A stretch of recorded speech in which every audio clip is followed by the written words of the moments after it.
பவித்ரா என்னோட பொண்ணுதான் இறந்து போனது.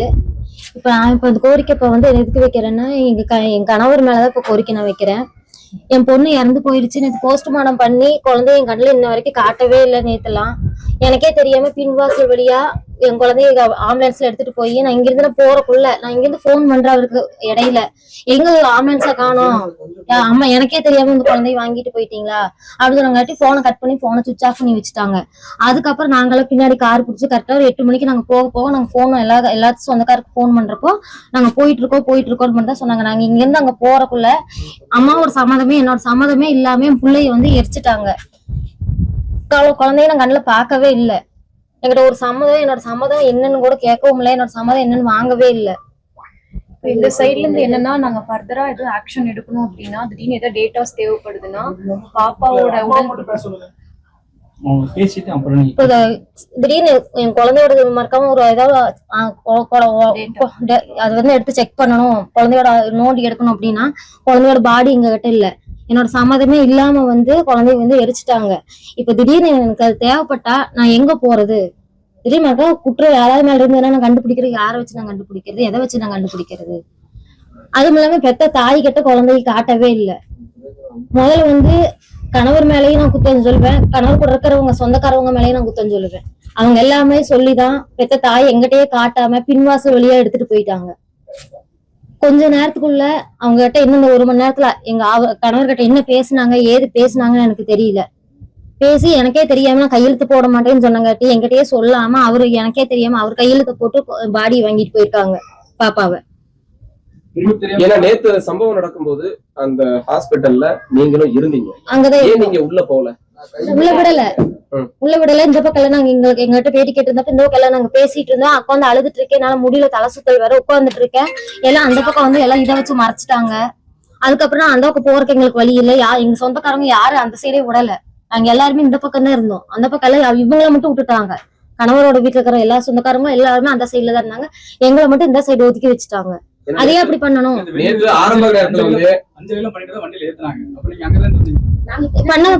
தெரியாதுங்க, உள்ள ஏத்துனது எங்களுக்கு தெரியாது. அந்த இடத்துல நான் அந்த வீடியோல கூட பாருங்க, அந்த வீடியோல அவங்க மட்டும் தான் இருப்பாங்க. நாங்க எல்லாம் ஒருத்தர் கூட அதுல இல்ல.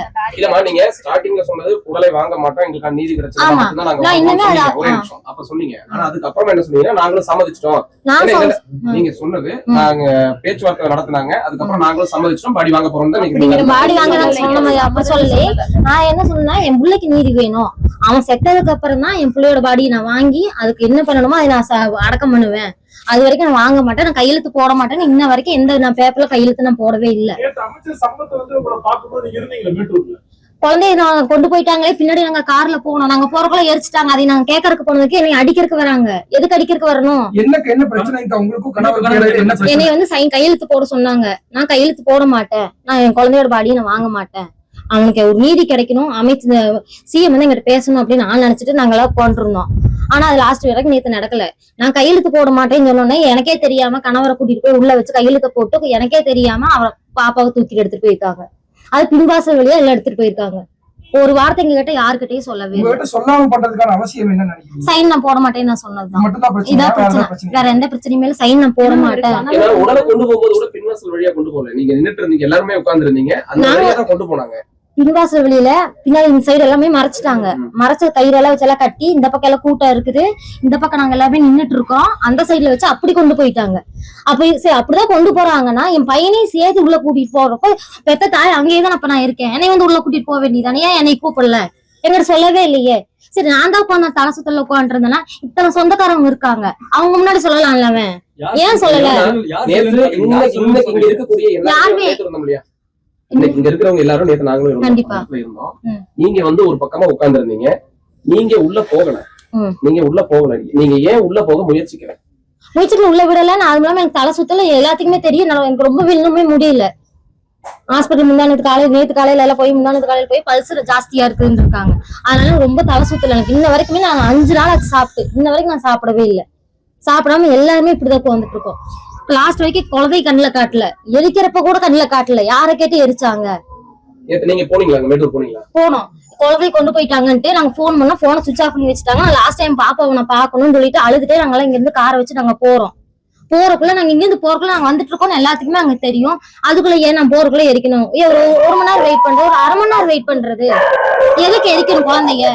அது குழந்தை தானே, அது ஏற்கனவே அது ரொம்ப நொந்துருச்சு, அது எதுக்கு எரிக்கணும்? என்ன காரணம்? அங்க இருக்கிறவங்களுக்கு எல்லாம் இன்ன வரைக்கும் எல்லாத்துக்குமே தெரியும். 2 பேர் கடத்தி கொண்டு போய் ரொம்ப கொடுமைப்படுத்தி இருக்காங்க. கடத்தி போகும்போது நீங்க இது ட்ரெண்ட்ஸ் அடிச்ச மாதிரி சொல்லிட்டு இருக்காங்க. 4 மணிக்கு இந்த சம்பவம் நடந்திருக்கு.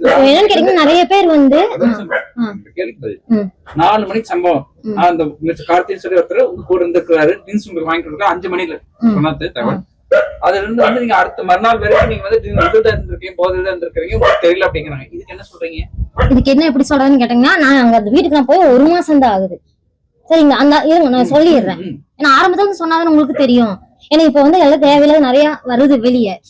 இப்ப வந்து நாங்களே குழந்தை போயிடுச்சு உட்காந்துட்டு இருக்கிறப்போ புதுசா என்ன இது கட்டுக்காத இத்தனை நாள் இத்தனை வருஷமா இவங்க எல்லாம் எங்க ஊர் இருக்கிறாங்க. என்னை பத்தி எல்லாத்துக்குமே இங்க இருக்கிறவங்களுக்கு தெரியும். எதுக்கு அவங்க தேவையில்லாத பேசணும்? அப்ப என்ன அவங்களுக்கு சப்போர்ட்டா? பெத்த தாய் குழந்தை இழந்துட்டு நாங்களே இங்க உட்காந்துட்டு இருக்கோம். நேரா பார்த்து இது குழந்தை இழந்துட்டு நாங்க இங்க உட்காந்துட்டு இருக்கிறோம். இழந்து உட்காந்துட்டு இருக்கிறப்போ ஒரு லேடி, அவங்களும் ஒரு பொம்பளை தான், அவங்களுக்கும் குழந்தை இருக்குது. அப்ப எங்களுக்கெல்லாம் சப்போர்ட் பண்ணாம அவங்களுக்கு சப்போர்ட் பண்றாங்க அப்படின்னா அவங்களுக்கு அதுல உடம்பே இருக்கா?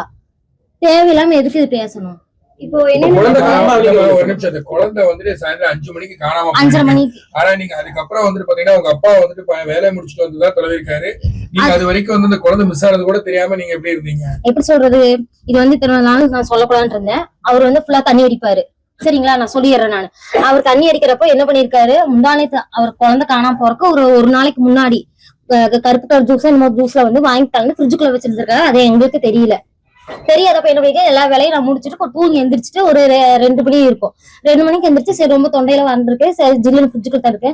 அதை எடுத்து ஒரு முடக்கு தான் குடிச்சு, அது குடிச்சு அது ஒரு மாறு இருந்ததுன்னு சொல்லி அப்பதே அதை தூக்கி அதை வச்சு போட்டு அந்த டைம்ல எனக்கு என்ன ஆச்சுன்னு அந்த அந்த ஒரு மணி நேரத்துக்குள்ள ஒரு மாதிரி தலை சுத்தி வந்து நான் படுத்துட்டு இருந்தப்ப அந்த பாப்பா என்ன நிக்குது, கடைக்கு போயிருக்கான். அந்த டைம்ல இந்த மாதிரி ஆகும்னு எனக்கு தெரியாது. இவன் எதுக்கு வாங்கி அதை கலந்து வீட்டுக்குள்ள வைக்கணும்? இதே குழந்தை எடுத்து குடிச்சிருந்தா என்ன ஆகுறது சொல்லுங்க? இப்போ நீங்க அதே வீட்டுக்குள்ள பியர் பாட்டில், வாட்டர் பாட்டில்ல சரக்கு இதெல்லாம் இருந்தது. ஒரு போட்டோ ஒண்ணு வெளியாயிருக்கு. அது நீங்க பாத்துட்டீங்களா என்னன்னு தெரியாது. அது வந்து ரெகுலரா இருக்கு. உங்களுக்கு வந்து மது பழக்கம் தொடர்ச்சி இருந்துட்டு இருக்குது அப்படின்றது சொல்றவங்க 1000 சொல்லாங்க சார். இப்போ நான் சொல்றவங்க 1000 சொல்லலாம். இத்தனை நாள் இதெல்லாம் வெளியே வராது. இப்ப எதுக்கு வரணும்னு தான் நான் இப்ப அந்த வீட்டுக்கு போய் 1 மாசம் ஆகுது. அந்த 1 மாசத்துல என்னை பத்தி அவங்களுக்கு என்ன தெரியும்? இந்த 10 வருஷமா அவங்க கூட நான் இருக்கேன். அந்த ஆள் என்னென்ன பண்றான்னு எனக்கு தான் தெரியும்.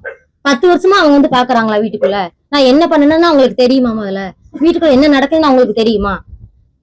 தேவையில்லாம நாங்களே ஒண்ணு போயிடுச்சு நீங்க இழந்து நாங்க இங்க உட்காந்துட்டு இருக்கிறப்போ இந்த பொண்ணு அதுவும் ஒரு பொண்ணு தான், அவங்களும் குழந்தைய வச்சிருக்காங்க. எதுக்கு இந்த மாதிரி பேசணும்னு தான் நான் கேட்கறேன். இந்த கார்த்தியை வந்து உங்களுக்கு ஏற்கனவே தெரியுமா? பக்கத்து வீடு தான். அவங்க பக்கத்து வீட்டுல நாங்க அந்த வீட்டுக்கு போய் கரெக்டா 10வது நாள் அவங்க வந்து காலி பண்ணிட்டாங்க. காலி பண்ணி போனதுக்கு அப்புறம் தான் அவங்க வீட்டுல 2 பிள்ளை இருக்குது. பிள்ளை இருக்கிறப்ப என் பாப்பா போய் அங்க விளையாடுறப்ப அந்த குழந்தைக்கு வந்து அவங்க வந்து திங்கறக்கு வாங்கி கொடுத்துருக்காங்க. அந்த பாப்பா அங்கேயே சாப்பிட்டு விளையாண்டு வந்துருவா. சரிங்களா? கார்த்தியோட மனைவி வீட்டுல தான் இருந்தாங்களா? அவங்க வீட்டுல இருந்தாங்க. என்னன்னு எனக்கு தெரியல. கார்த்தியோட தான் கார்த்தி மனைவி. ஆமா, அவங்க இன்னொரு பையன், அவங்க பொம்பளையோட தம்பிங்கிறாங்க. அவன் ஒருத்தன், அப்புறம் அவன் கார்த்திங்கிறவன். அவன் பேர் கூட தெரியாது. எல்லாம் நியூஸ்ல வந்ததுக்கு அப்புறம் தான் எனக்கு அவனோட பேர் கார்த்திகே தெரியும்.